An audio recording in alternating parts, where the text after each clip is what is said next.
Perkenalkan, nama saya Ade Dharma Nugraha Sitepu.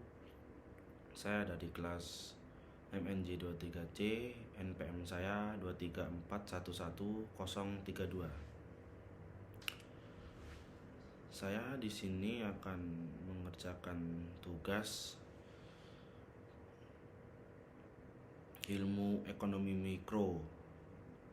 Saya akan menjelaskan tentang pasar faktor-faktor produksi. Materi saya tidak terlalu banyak, tapi ya tanpa berlama-lama lanjut saja, kita langsung ke videonya. Yang pertama, pasar faktor-faktor produksi, yaitu ini sama dengan mengoptimalkan sumber daya. Pasar faktor-faktor produksi adalah pasar yang menentukan harga dan penawaran faktor-faktor produksi. Ajakan dalam permintaan atau penawaran dapat merubah harga dan alokasi sumber daya. Lalu ada definisi. Definisi pasar faktor-faktor produksi yaitu definisi pasar faktor-faktor produksi adalah tempat pertemuan antara pemilik faktor produksi dengan pencari faktor produksi yang pada akhirnya akan menentukan harga dan persediaan faktor produksi. Pasar ini merupakan salah satu mekanisme distribusi sumber daya dalam perekonomian. Next, yang ketiga ada penawaran dan permintaan faktor produksi, yaitu permintaan faktor produksi adalah besarnya keinginan para konsumen terhadap suatu faktor produksi. Sedangkan penawaran faktor produksi adalah besarnya ketersediaan atau bersediaan suatu faktor produksi dalam produsen untuk diserahkan ke pasar. Dan selanjutnya keempat ada faktor-faktor yang mempengaruhi permintaan faktor-faktor produksi. Yang pertama ada permintaan tenaga kerja.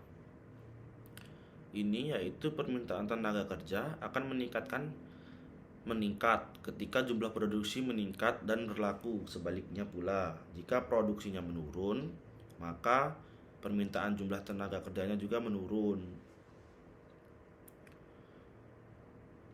Mesin dan peralatan produksi.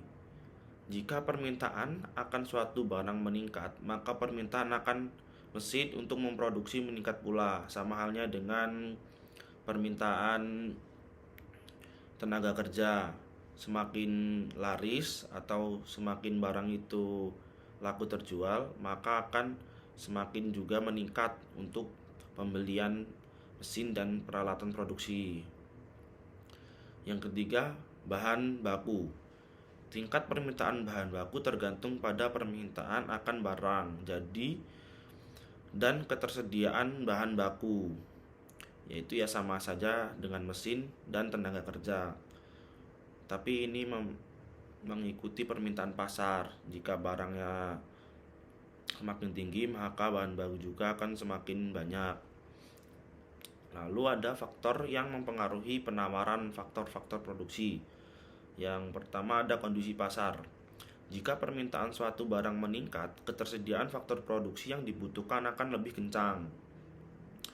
Lalu ada kondisi produktivitas, yaitu jika mengalami peningkatan produktivitas, maka akan meningkatkan jumlah dan kualitas dari faktor produksi yang dihasilkan. Yang ketiga ada kondisi biaya faktor produksi, yaitu biaya faktor produksi yang dikeluarkan akan mempengaruhi harga penjualan produk. Semakin mahal biaya faktor produk, harga jual produk akan semakin mahal pula. Lalu juga ada keseimbangan pasar faktor-faktor produksi. Apa itu keseimbangan pasar? Keseimbangan pasar terjadi ketika permintaan dan penawaran sama. Hal ini berarti bahwa jumlah faktor produksi yang ditawarkan sama dengan jumlah faktor produksi yang dibutuhkan. Dan lanjut yang kedua, bagaimana keseimbangan pasar dapat terjaga? Nah, dalam 3 tahap, yakni penentuan harga faktor produksi, penentuan persediaan faktor produksi, serta penentuan pembelian faktor produksi oleh produsen. Lalu ada harga faktor-faktor produksi. Harga faktor-faktor produksi adalah harga dari setiap jenis tenaga kerja, bahan baku, dan modal yang dapat memproduksi suatu barang atau jasa. Harga faktor produksi ini berubah-ubah sesuai dengan keadaan dan kondisi pasar saat ini. Jadi tidak sama, saat kondisi pasar berubah, dia akan berubah juga. Dan yang terakhir saya ada pengaruh pasar faktor-faktor produksi terhadap alokasi sumber daya, yaitu penawaran dan permintaan faktor produksi. Nah, permintaan dan faktor produksi mencerminkan needs, syarat atau pasar dan penawaran faktor-faktor produksi, melambangkan kemampuan produksi suatu wilayah atau suatu perusahaan. Mungkin itu saja yang dapat saya sampaikan. Jika ada salah kata atau kurang lebihnya saya mohon maaf.